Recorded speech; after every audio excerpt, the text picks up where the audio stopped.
Hello everyone. तो हम neurology खत्म कर चुके हैं, बट मैंने मन से हेमरेजेस नहीं उठाए क्योंकि हेमरेजेस बहुत इजी टॉपिक है, वो खुद से हो जाएगा। इंट्रा क्रेनियल हेमरेजेस तो वो इजी है, वो हो जाएगा, तो उसमें इतना कोई प्रॉब्लम नहीं है। हम सिर्फ most difficult and confusing topics उठा रहे हैं। तो मेरा मन था कार्डियोलॉजी स्टार्ट करने का, बट मैंने सोचा कि एंडोक्राइनोलॉजी छोटी है, फटाफट कंप्लीट कर देते हैं। डायबिटीज में बहुत प्रॉब्लम रहती है। डायबिटीज मेलाइटस क्या है, इंसिपिडस क्या है, काफी कंफ्यूजन है। आज सब रेक्टिफाई कर देंगे। प्लस और किस चीज के बारे में बात करनी थी मेरे को, ज्यादा तो कुछ नहीं, बट ठीक है, वैसे ही नॉर्मल एक लेक्चर रखते हैं। लेक्चर भी क्या है मतलब, हाँ, मैंने आज वो देखा था इंस्टाग्राम पे ना, लोग ऐसे मेरे को कहते हैं कि क्यों इसे प्रमोट कर रहे हो, ये गलत बता रही है, ये और वो। ठीक है, मैं आप लोगों की तरह पढ़ाई ही करती हूँ, मैं खुद एक प्रिपरेशन कर रही हूँ यार। मेरे से आई डोंट थिंक कि मैंने कोई इन्फॉर्मेशन गलत दी है, क्योंकि मैं खुद बुकिश नॉलेज है मेरे को, मैं खुद उसमें से पढ़ती रहती हूँ। आप लोगों को पढ़ा नहीं रही मैं कोई, आपके साथ रिवाइज करती हूँ मैं ये टॉपिक्स, मैं खुद भी रिवाइज कर रही हूँ, आपको भी रिवाइज करवा रही हूँ। मेरी पढ़ाने जितनी वो है भी नहीं, पढ़ाने के लिए बहुत अच्छे अच्छे टीचर्स हैं हमारे पास। ठीक है ना। तो अभी स्टार्ट करते हैं टॉपिक, साथ में रिवाइज कर रहे हैं, लर्न कर रहे हैं। मैंने भी पहले लर्न किया है ये टॉपिक आपको बताने से पहले, कि मैं कुछ गलत ना बता दूं आप लोगों को, है ना। ठीक है, स्टार्ट करते हैं। डायबिटीज का मतलब क्या है, डायबिटीज में होता क्या है। पहले एक नॉर्मल बताती हूँ। डायबिटीज मेलाइटस और इंसिपिडस के बीच का डिफरेंस आपको बहुत क्लियर होना चाहिए। डायबिटीज मेलाइटस है जो आप बहुत, मेलाइटस मोस्ट कॉमन, सबसे ज्यादा जो आप आसपास हर किसी से सुनते रहते हो ना, इसको शुगर है, इसको शुगर है, वो डायबिटीज मेलाइटस होती है। ठीक है, diabetes insipidus is kind of a rare problem, है ना, हर किसी में नहीं देखोगे वो आप। ठीक है, दोनों का डिफरेंस अभी बताएंगे। पहले हम मेलाइटस पढ़ रहे हैं यहाँ पे, इंसिपिडस में लास्ट में एक्सप्लेन करूंगी। डायबिटीज मेलाइटिस में होता क्या है, इंसुलिन कम हो जाता है। इंसुलिन का काम क्या है। अब मैंने दोपहर में एक बहुत हैवी मील ली, मतलब पूरी कार्बोहाइड्रेट रिच मील ली मैंने। उसके बाद वो मील लेने के बाद जो मेरे को क्या नाम लेते हैं, जो आके मेरे खाने को एब्जॉर्ब करवा के मेरी ब्लड स्ट्रीम में डालेगा और ब्लड स्ट्रीम से मेरे हर एक ऑर्गन तक पहुंचाएगा, वो काम होता है इंसुलिन का। इंसुलिन का काम है ये खाना है, ये खाना है, इंसुलिन का काम है इसको काट कर और इसको ऑर्गन्स के अंदर पहुंचाना। अब डायबिटीज में होता क्या है, डायबिटीज में ये होता है कि इंसुलिन कम हो जाता है। इंसुलिन कम हो जाएगा तो ग्लूकोज, जो ब्लड शुगर है, वो अपने आप बढ़ जाएगी, क्योंकि वो एब्जॉर्ब ही नहीं हो पा रही, वो ऑर्गन्स में जा ही नहीं पा रही, तो वो अपने आप बढ़ जाएगी ब्लड शुगर। ये तो ईजी है बहुत, है ना। अब आता है डायबिटीज मेलाइटिस। अब बहुत कंफ्यूजन है, टाइप 1 कौन सी होती है, टाइप 2 कौन सी होती है। टाइप 1 बहुत आसान है।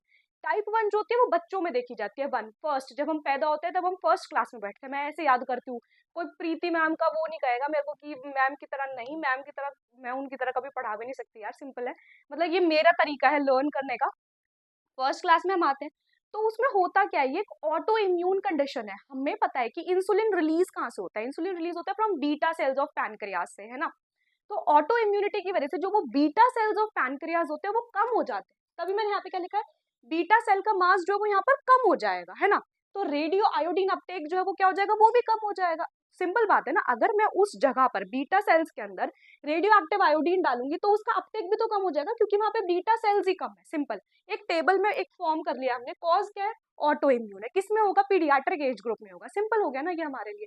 बचपन से कई हम सुनते रहते हैं, आजकल तो छोटे छोटे बच्चों को भी डायबिटीज होने लग गई है, तो वो यही वाली होती है, क्योंकि हमें पता नहीं है कि कौन सी होती है, इसलिए हम सोचते हैं ओ आजकल तो खाना पीना ऐसे कि बचपन से ही हो जाती है। नहीं, ऐसा नहीं है, वो एक उसका फॉर्म है डायबिटीज का। अब आती है टाइप 2 डायबिटीज। टाइप 2 कौन सी होती है, अडल्ट वाली। अब अडल्ट वाले में प्रॉब्लम क्या है, अडल्ट वाले के अंदर वो बंदा, ज्यादातर आप देखोगे कि ओबीज लोग होते हैं, फैट लोग होते हैं। क्यों, उनके अंदर पहले से कभी बीटा सेल मास कम नहीं था। इनिशियली बीटा सेल मास जो होता है एक टाइप 2 डायबिटीज मेलाइटिस के पेशेंट में बिल्कुल नॉर्मल रहता है, बहुत लंबे टाइम तक। 20-20 25-25 साल होने के बाद जो है वो बीटा सेल्स का एग्जॉशन होना स्टार्ट होता है। जब बीटा सेल्स का एग्जॉशन होगा तब आप इंसुलिन दोगे, राइट। वो मैंने एक एक्स्ट्रा पॉइंट ऐड कर दिया है यहाँ पे। मैंने क्या लिखा है, बीटा सेल्स नॉर्मल है, रेडियो आयोडीन अपटेक इनिशियली ज्यादा रहेगा, ज्यादा इन द सेंस नॉर्मल या फिर नॉर्मल से ज्यादा रहेगा, क्योंकि बीटा सेल का मास तो उतना ही है। बट बाद में मैंने यहाँ पे कम क्यों लिख रखा है, बाद में हमने यहाँ पे कम क्यों लिखा है, क्योंकि जब बीटा सेल्स का एग्जॉशन होने लग जाएगा तो रेडियो आयोडीन अपटेक भी जो है वो कम हो जाएगा। सिंपल। अब इसका कॉज क्या है, पॉलीजेनेटिक्स। पॉलीजेनेटिक्स का मतलब क्या होता है, हमारी बॉडी में दो चीजें, एडिपोकाइंस, एडिपोनेक्टिन्स। एडिपोकाइंस का काम क्या होता है, फैट को जमा करना बॉडी के अंदर। तो एडिपोकाइंस का बढ़ना एंड एडिपोनेक्टिन्स, मैं तो ऐसे याद करती थी, एडिपोनेक्टिन खाता है उसे, तो उसका काम क्या होता है, फैट को खाने का, वो कम हो जाता है। काइंस बढ़ रहे हैं तो फैट जमा करवाएंगे, नेक्टिन्स कम हो रहे हैं तो फैट और ज्यादा जमा होएगा, जबकि इनको तो काटना था। और ये किसके अंदर होता है, अडल्ट के अंदर होता है। अब तो मेरे हिसाब से कोई प्रॉब्लम नहीं रह गई type 1 diabetes mellitus and type 2 diabetes mellitus में। इंसिपिडस की बात अभी तक हमने नहीं करी है, ये हम वो वाली डायबिटीज पढ़ रहे हैं जो अब हर किसी दूसरे तीसरे बंदे में देख रहे हो आजकल, राइट। अब आती है, ये दो जो है ना, ये थोड़ा रेयर टाइप ऑफ डायबिटीज है जो आप इतना ज्यादा नहीं देखोगे, बहुत कम लोगों में दिखाई देती है। टाइप 1.5 में क्या होता है, टाइप 1.5 के अंदर anti GAD and anti IC ये एंटीबॉडीज बन जाती हैं। ये स्पेसिफिक अब इसके लिए हो गया ना, जब एंटीबॉडी बन जाएंगी, बीटा सेल्स के अगेंस्ट एंटीबॉडी बन गई, बीटा सेल्स मर गए तो रेडियो आयोडीन अपटेक भी जो है वो कम हो गया, और किसके अंदर होता है, अडल्ट के अंदर होता है। सिर्फ इसकी एंटीबॉडी जो है वो इसके लिए स्पेसिफिक है, बाकी कुछ है ही नहीं, सिंपल हो गया हमारे लिए। अब नेक्स्ट आता है मॉडी। मॉडी का क्या है, मेच्योरिटी ऑनसेट डायबिटीज इन यंग। यहाँ पे बंदे को ना खुद से ही नहीं पता होता कि उसको डायबिटीज है। यहाँ पे वो आपको क्वेश्चन पता है कैसे देगा, क्योंकि मॉडी जो है वो ऑटोसोमल डोमिनेंट है। वो क्वेश्चन पता है कैसे देगा, कि उसके फादर को डायबिटीज है, उसकी मेटर्नल आंटी को डायबिटीज है। मेटर्नल साइड पे बहुत सारे लोगों को, सॉरी पेटर्नल, सॉरी मेरी गलती होगी, पेटर्नल मतलब फादर की साइड पे जो है बहुत सारे लोगों को जो है वो डायबिटीज है। तो दो या फिर दो से ज्यादा कंसेक्यूटिव जनरेशन के अंदर डायबिटीज होना, और उस बंदे का, वो बंदा पहले बिल्कुल एसिम्प्टोमेटिक था, उसे सडनली डायबिटीज वाले फीचर्स आना, बहुत स्पेसिफिक हो गया मॉडी। मेजॉरिटी ऑनसेट, मैच्योर हो चुका है बंदा, onset diabetes of young. Young का मतलब क्या है, बिल्कुल जब वो अपने यंग पीक पर होगा, 25 ईयर्स ऑफ एज में होगा। यहाँ पे एक जीन रिस्पॉन्सिबल होता है जिसे हम कहते हैं HNF1A gene. Most common type of MODY जो होती है, मॉडी 5 तरीके की होती है, ठीक है, उसमें मोस्ट कॉमन कौन सी है, मॉडी 3 जो है वो मोस्ट कॉमन है। क्रोमोसोम नंबर 12 है, कभी भी हार्म नहीं होता, कुछ एक्स्ट्रा इन्फॉर्मेशन याद करने के लिए तो जरूर याद करनी है। अभी डायबिटीज इंसिपिडस रह रहा है,